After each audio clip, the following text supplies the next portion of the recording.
Qual é o crime mais antigo da história? Tentando descobrir isso, eu fiz aqui uma lista com quase 20 assassinatos que até hoje não foram resolvidos. E o mais antigo da lista foi há 5.000 anos atrás. Mas antes da gente continuar, não esquece de curtir e compartilhar esse vídeo e também de se inscrever no canal e ativar o sininho para receber o aviso quando tiver vídeo novo. Bora lá! Fala galera, meu nome não é Juca e esse aqui é o canal História Maluca. Hoje eu vou passar aqui uma lista dos crimes de assassinato não resolvidos desde a antiguidade até o final do século XIX. E eu tenho certeza que algumas dessas histórias você já ouviu falar antes. Começando em 3.350 ou 3.105 a.C., que é a data aproximada que os arqueólogos dão para o fóssil chamado Otzi, também conhecido como The Iceman, o Homem do Gelo. Segundo análises, ele era provavelmente um pastor das montanhas da região da Anatólia, que fica na Turquia, e ele foi morto por uma flechada no seu ombro esquerdo. Esse fóssil foi encontrado no dia 19 de setembro de 91 por 2 turistas alemães. Imagina que louco, você tá passeando e do nada, um fóssil. O próximo da lista aqui é o Gebelen Man. Ele é um de 6 corpos que foram mumificados naturalmente, mais ou menos em 3.400 a.C., e foram encontrados em 1896 no Egito. Essas 6 múmias receberam em 2012 uma tomografia computadorizada. E o corpo dessa múmia especificamente tinha várias perfurações pelo corpo, como se fossem facadas ou ferimentos. Mas esse é mais um dos mistérios aí que o Egito deixou pra gente com suas várias múmias. Para falar do próximo, antes eu preciso explicar sobre múmias do pântano. São basicamente corpos que ou foram jogados num pântano, ou a pessoa se afogou, que seja. Ou um pântano se formou em torno do cadáver. O fato é que a condição que aquele pântano tinha mumificava esses corpos. Existem vários corpos achados pelo mundo que estão mumificados naturalmente por serem múmias do pântano. E aí nessa categoria a gente tem 4 exemplos bem legais. Primeiro é o Bockstein Man, que são os restos de um homem da era medieval, aproximadamente do século 11 ou 12, e que foi encontrado na Suécia. Ele foi morto e empalado no fundo de um lago, que depois se tornou um pântano. A próxima múmia do pântano é o Tollund Man. Ele também é um cadáver naturalmente mumificado de um homem que foi assassinado. No caso, ele foi assassinado por enforcamento. Ele foi encontrado em 1950 e o corpo dele estava tão preservado que na época acharam que era um crime recente. Porém, depois de diversas análises, confirmaram que na verdade esse cadáver era do século 5 a.C. E agora para os românticos, um casalzinho. O homem e a mulher de Lindau. Ambos foram encontrados em um pântano próximo da cidade britânica de Wilmslow. O homem de Lindau foi encontrado em agosto de 1984 e análises apontam que ele viveu entre o século 2 a.C. ou o ano 119 da nossa era. Uma curiosidade é que analisando, eles identificaram que ele era um homem que tinha mais ou menos 20 anos e que provavelmente era da alta classe social, porque o corpo dele mostrava poucas evidências de que ele tinha feito alguma vez na vida algum tipo de trabalho manual. Os arqueólogos ainda debatem qual seria a razão da morte dele, sendo as mais prováveis causas um ato de violência ou um ato ritualístico. E agora, chegando na amiguinha dele, a mulher de Lindau, também encontrada na mesma região. Só que nesse caso, aconteceu uma história, vamos dizer assim, engraçada. Um morador da região, chamado Peter Reinbard, estava sob suspeita de ter assassinado a esposa dele. Porém, as investigações policiais não encontravam nenhum vestígio de corpo ou de qualquer traço que pudesse incriminar ele. Até que o crânio da mulher de Lindau foi encontrado. Aí o pessoal associou isso com a investigação e esse fóssil foi levado pela polícia, que destroçou o fóssil para poder fazer o processo forênsico. Nisso foi identificado que, na verdade, o crânio pertencia a uma mulher que viveu na época do Império Romano e que provavelmente foi assassinada com um golpe na região da mandíbula, pois o crânio foi encontrado sem mandíbula. Quanto ao Peter, que tinha confessado pelo corpo errado, as investigações continuaram e a polícia acabou encontrando traços e vestígios da esposa deles, que foi assassinada por ele mesmo, e ele foi condenado e preso. O próximo da lista é o Caesarion. Ele é o único filho biológico de Júlio César com Cleópatra.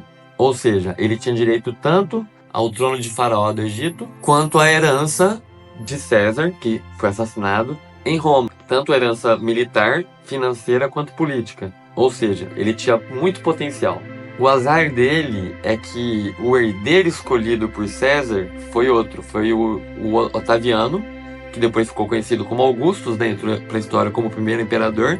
E no processo da Guerra Civil, que termina com a República Romana e dá início ao período imperial de Roma, e o Augusto, já tendo vencido a Cleópatra e o Marco Antônio, resolveu eliminar essa potencial ameaça que era o Cesário. Porém, não há registro histórico de como isso foi feito. Já na era medieval, o filho do Papa Alexandre VI, um dos mais poderosos que já existiu, e é isso mesmo que eu disse, o filho do Papa, Giovanni Borgia, foi assassinado em 1497 e seu corpo foi retirado do rio Tibre com a sua garganta cortada e também 9 feridas nas suas costas que foram provocadas por algum tipo de lâmina, faca, espada. O Papa Alexandre VI, então, iniciou uma investigação usando todo o seu poder, mas uma semana depois, do nada, ele cancelou a investigação.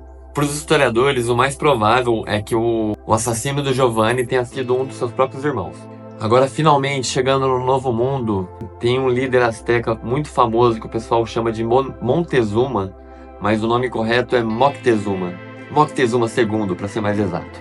Ele foi morto em 1520 e existem registros conflitantes sobre o motivo da sua morte. Segundo os registros dos espanhóis, Moctezuma foi morto pelo seu próprio povo, mas segundo os registros astecas, Moctezuma foi morto pelos espanhóis. E agora, quem é o culpado? Agora chegamos aqui num talarico aqui da lista, que é o compositor Alessandro Stradella.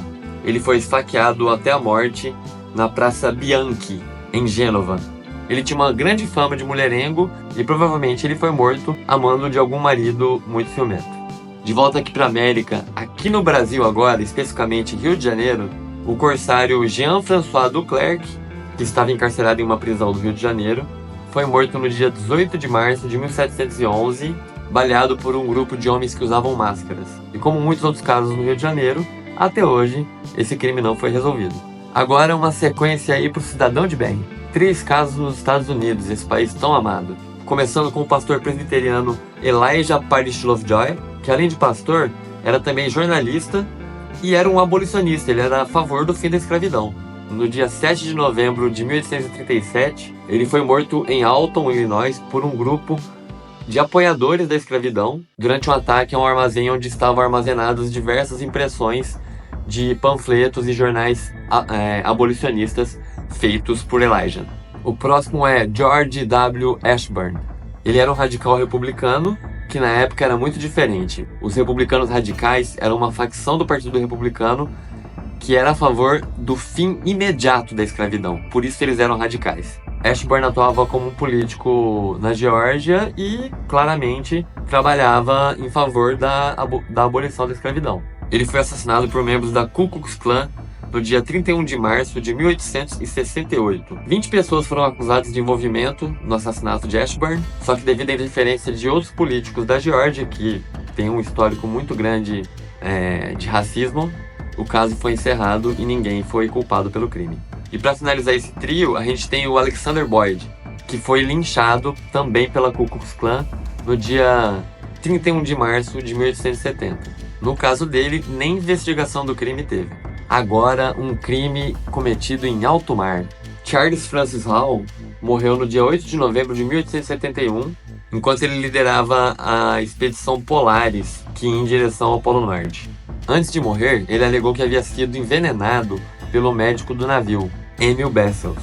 Em uma exumação realizada em 68, descobriu que realmente ele havia sido envenenado com arsênio. Porém, apesar de uma extensa investigação e da suspeita em cima do médico Bessels, o crime nunca foi resolvido. Até hoje não sabem quem envenenou o capitão do navio. Indo agora para o Velho Oeste, o cowboy fora da lei Johnny Ringo foi encontrado morto e baleado no dia 14 de julho de 1882. Oficialmente, a morte dele foi declarada como suicídio. Porém, devido a uma sequência de eventos suspeitos, É muito provável que os lendários Wyatt Earp e Doc Holliday estejam envolvidos aí nesse crime, mas nada comprovado ainda. Esse criminoso de agora, com certeza, cometeu os crimes não resolvidos mais famosos da história.